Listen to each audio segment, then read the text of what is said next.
Kembali dalam program Gaspol Menggagas Politik. Pak Rifki tadi disampaikan juga cukup tinggi untuk DPT, terutama bagi para pemilih pemula. Targetnya seperti apa untuk nanti partisipasi pemilih pemula ini dan seperti apa yang juga terus dilakukan agar target tersebut tercapai, Pak? Ya, kalau secara nasional kita sudah menerima arahan dari KPU RI bahwa target partisipasi pemilih pada pemilu 2024 ini di angka 77,5%, kurang lebih gitulah. Nah, kita punya pengalaman partisipasi di 2019 itu mendekati angka 80%. Rata-rata di angka 79, jadi mendekati 80%. Dan memang angka partisipasinya berbeda-beda ini, baik itu untuk Pilpres maupun juga Pileg. Angka partisipasi yang paling tinggi itu di Pilpres, itu 82 Pilpres. Tapi untuk Pilegnya itu di angka 79. Nah, maka KPU RI menetapkan di antara itu supaya tentunya ini menjadi hal yang bisa dicapai. Jadi angka partisipasi targetnya itu sekitar 77,5% kurang lebih. Jadi kalau 77,5%, artinya dari 35 juta pemilih ya berkisar antara 27 atau 28 jutaan yang bisa kita upayakan untuk datang ke TPS dan menggunakan hak pilihnya. Oke, baik. Targetnya dari 35,7, 28 ya Pak ya? Ya, gitu 28 ya, target untuk Jawa Barat ya. sendiri. Ya, baik. Nah ini DPT yang juga masuk ke dalam kategori disabilitas. Seperti apa penanganannya Pak? Ataupun juga treatmentnya? Ya, disabilitas kita juga lumayan cukup banyak ya. Ada sekitar 150 ribuan lah kurang lebih ya. Se-Jawa Barat ini ya kita tentunya melakukan berbagai upaya supaya informasi dan sosialisasi yang diberikan kepada disabilitas tentunya disesuaikan dengan jenis disabilitas itu sendiri. Karena kita ada beberapa jenis disabilitas yang kemudian sudah kita lakukan pendataan di pemilih ini, dan tentunya sosialisasi dan penyampaian informasi yang kita lakukan, kita kerjasama dengan lembaga-lembaga yang menghimpun dan mengelola disabilitas tersebut supaya bisa berjalan secara efektif dan efisien tentunya. Oke, baik. Jadi memang fasilitas pun juga akan disiapkan Betul. bagi TPS yang memang memiliki ataupun juga ada data pemilih disabilitas di sana ya Pak ya? Ya, jadi yang kita siapkan memang untuk disabilitas netra. Oke. Ya, disabilitas netra yang kita akan siapkan, dan itu juga kita siapkan alat bantunya hanya untuk Pilpres saja. Oke. Yang lainnya diharapkan nanti menggunakan pendamping pada saat masuk ke TPS. Apakah nanti pendampingnya pihak keluarga atau pihak yayasan atau juga organisasi yang menaungi disabilitas tersebut. Oke. Gitu. Baik, saya konfirmasi ulang, berarti untuk surat suara khusus itu hanya untuk Pilpres? Pilpres. Seperti Braille, seperti itu Pak? Untuk Ya, yang betul. netra? Jadi ada format tertentu yang digunakan hanya untuk Pilpres maupun juga untuk Pilkada.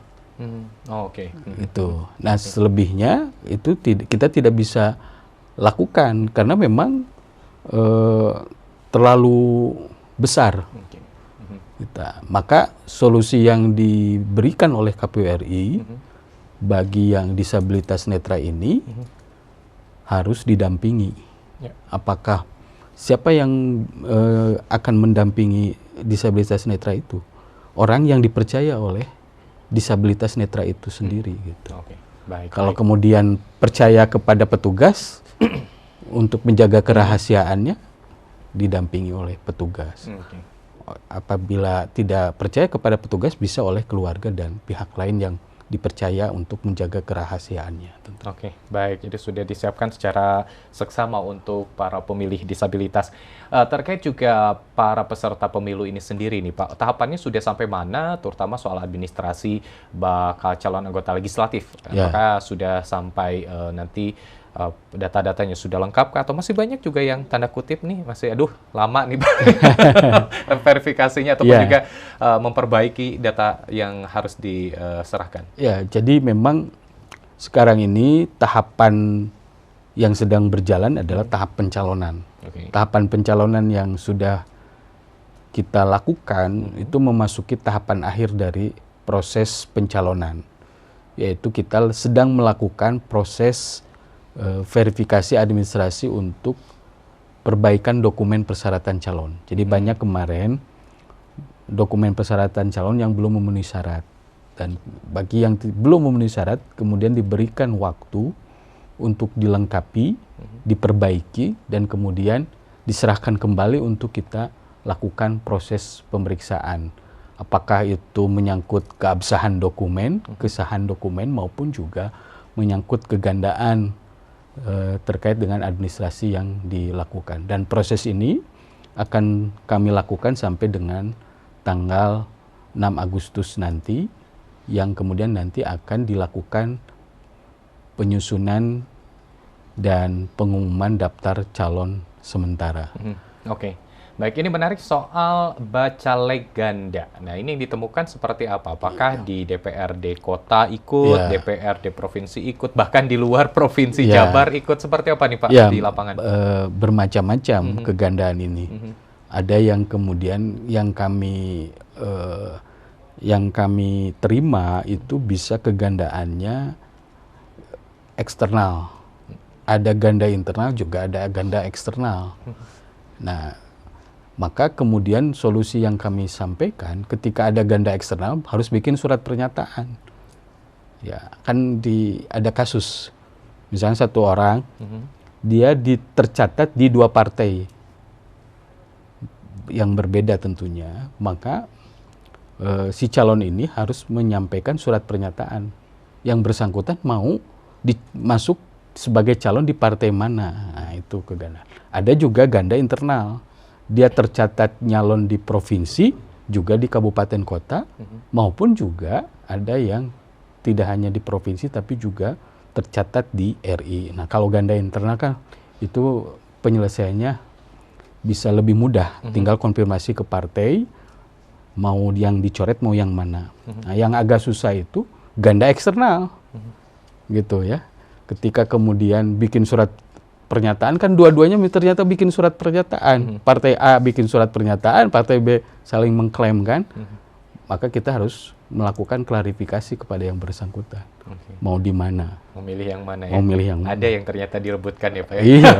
Kan Oke, gitu. menarik sekali. Baik Pak Rifki, menarik sekali perbincangan kita tentunya untuk terus mensosialisasikan kepada masyarakat. Tampaknya tidak cukup untuk kali ini. Nanti mungkin lain waktu kita akan berbincang kembali nih Pak ya. Kalau misalnya betul-betul DPT sudah pasti. Tetapi soal calon anggota legislatifnya nanti kalau sudah penetapan mungkin kita akan berbincang lebih lanjut. Apalagi nanti kampanye. Boleh. Itu soal pelanggaran nanti kita bahas nih Pak, soal pelanggaran kampanye yang kayaknya sudah mulai banyak dikeluhkan, tapi mudah-mudahan nanti kita waktu kembali. Terakhir mungkin dari Pak Rifki sementara kepada masyarakat soal pemilih ataupun juga penggunaan hak pilih di 2024, tepatnya di tanggal 14 Februari 2024. Silakan Pak Rifki. Jadi kita akan melaksanakan pemilu serentak 2024. Pastikan warga masyarakat Jawa Barat yang sudah memenuhi syarat menjadi pemilih untuk masuk ke dalam DPT. Apabila ada masyarakat yang belum masuk kepada dalam DPT, maka datanglah nanti ke TPS tanggal 14 Februari untuk menggunakan hak pilih dengan membawa KTP, dan insya Allah kita akan melayani hak pilih Anda, karena hak pilih Anda sangat berharga bagi kemajuan bangsa Indonesia. Dan kita akan memilih pemimpin yang akan membawa kesejahteraan dan kemakmuran bagi kita semua. Terima kasih. Wassalamualaikum warahmatullahi wabarakatuh. Ketua KPU Jawa Barat, Bapak Rifki Ali Mubarok. Terima kasih banyak Pak Rifki sudah bergabung di Sama-sama. Jawa Barat. Sehat terus Pak Rifki. Amin. Salam untuk rekan-rekan di KPU.